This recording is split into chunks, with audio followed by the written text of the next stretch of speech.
Rise today to speak to the Economic and Finance Committee annual report and note that I was delighted to be appointed to the Economic and Finance Committee at the start of this parliament, along with the members for Waite, Colton, Morphett, Wright, Lee and Ramsey. It's a tremendous honour, a tremendous bunch of people on a very important committee.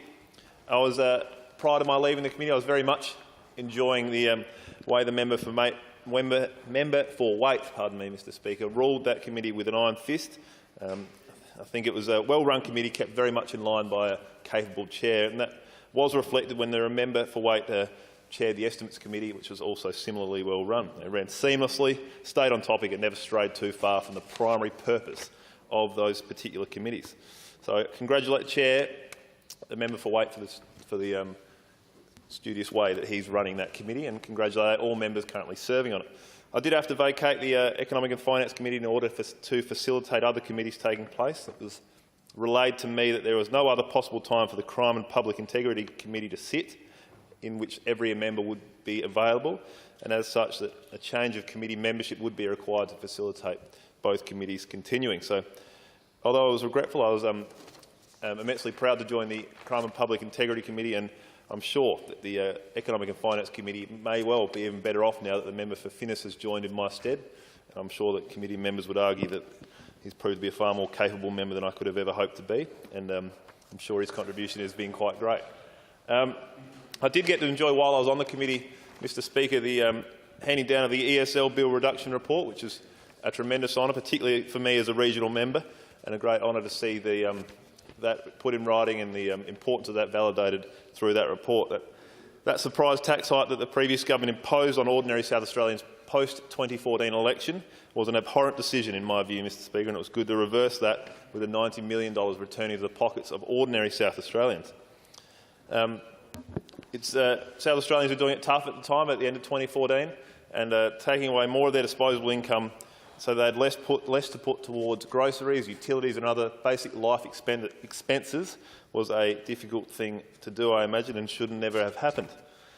There was obviously less money for utilities and groceries and basic living requirements, but it was even more impactful, in my view, for regional landowners with large parcels of land when their ESL bills increased dramatically by huge percentages and became even more burdensome for those people. So it was pleasing for me to be on that committee and hand down that report. And I think the biggest shame from constituents I talked to after that ESL bill hike was that there didn't appear to be, in their view, a great deal of improvement to the emergency services that were being provided. One would have assumed that with an increase in the ESL there would have been a corresponding increase in the level of emergency services provided to regional South Australians and to metropolitan South Australians for that matter.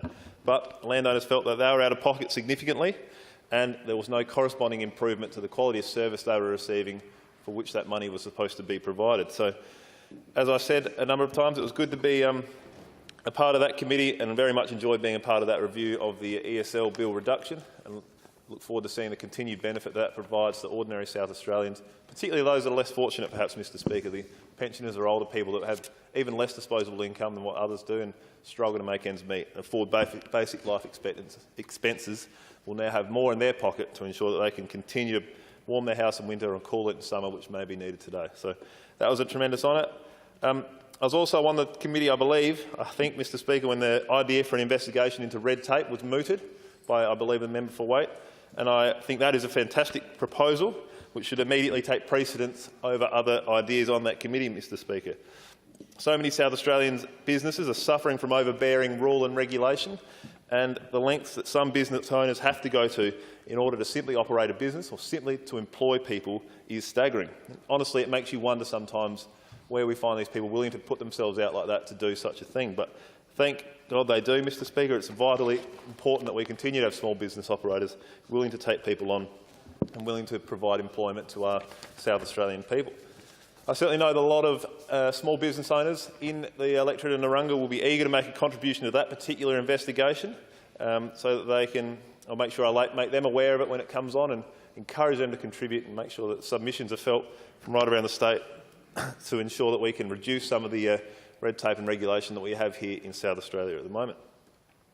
It's government's place, I believe, Mr. Speaker, to make things easier for individual and business, not harder. And we need to be putting measures in place to encourage prosperity and then get out of the way and allow that prosperity to develop and foster that prosperity to continue to grow, provide an environment for business to succeed, Mr Speaker. And with so much red tape and regulation in place at the moment, that is an impossible task at hand.